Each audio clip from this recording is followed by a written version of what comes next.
Let's just workshop this for a second. What song sums up Dementors? I feel like I've got a good option. Yeah? Somebody I know you recently met in the Met Gala was Stray Kids.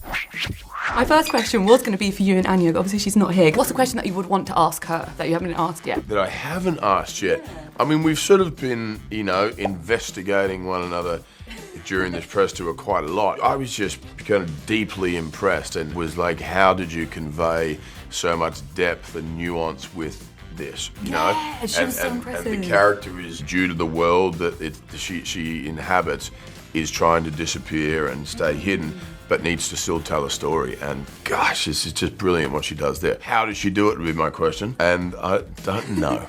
I don't know either, it was incredible. It's brilliant, yeah. What was your first impression of each other when you first met? I was really impressed with how fiercely passionate and protective she was of the character. And even with the young lady, Lila, the girl who's playing young Furiosa, they were sort of collaborating, working together, and she was watching. And if I was kind of interacting with the young Furiosa, with the bear, for instance, she was quite involved in, hang on, I wouldn't hold on to it, or I would, but then I'd drop it. Just that commitment and that passion lifts everybody's game, and I was inspired by it. I love that. If your character came with a warning label, what would they say? Get out of the way!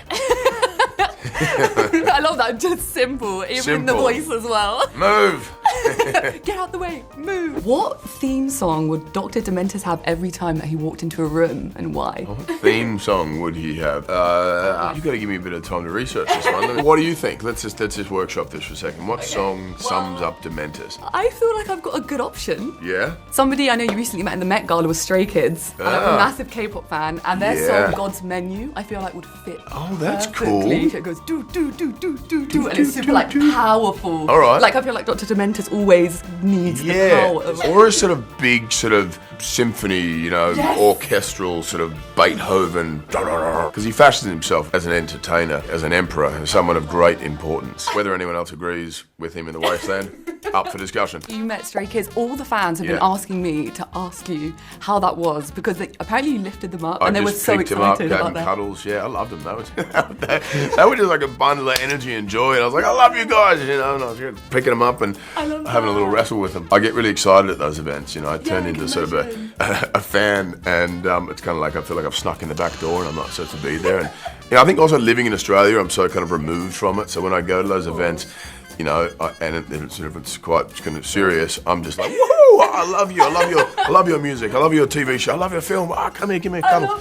And I know Changbin was super excited. He's a massive Marvel fan. He was like, to me, Thor was like the best thing ever, which is so wholesome. Well, I was on it too. I felt stoked to meet them. I love that. That's awesome. Are there any Easter eggs that Mad Max fans would appreciate that maybe they might not quite catch on to in the film? I mean, there is a lot of sort of mythology and allegory baked within these films. I mean, what's great about this is it stands alone as its own film, but if you've seen Fury Road, you now understand the motivations of all these characters. You go, oh, that's how this warlord, ended up, conquering this space and took over this, and this is how she lost her arm. Something that's open to interpretation is this sort of the history around the teddy bear. Yes. And we hint at it a little bit, and it was never in the script, but it was something that sort of took on a life of its own, became quite symbolic.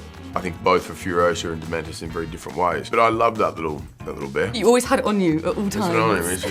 There was an arrested development to the character, and he was a big kid essentially, and that was his little teddy. I said that you're like, I'm not letting this go. Even when it was dropped, no. Give it back. I'll do one quick last question because I know we have to wrap up. What was the fictional sidekick would be? What would it be if you had to pick for Dr. Dementors of any TV or show? So the Roadrunner. Love that. Looney I can totally imagine that. Someone described the character as a mix between Darth Vader and the Looney Tunes character, and that was the greatest compliment I could have ever received. I think that is a great compliment. That was really great. Thank you so much, Chris. I hope you have a lovely rest of the day. You too.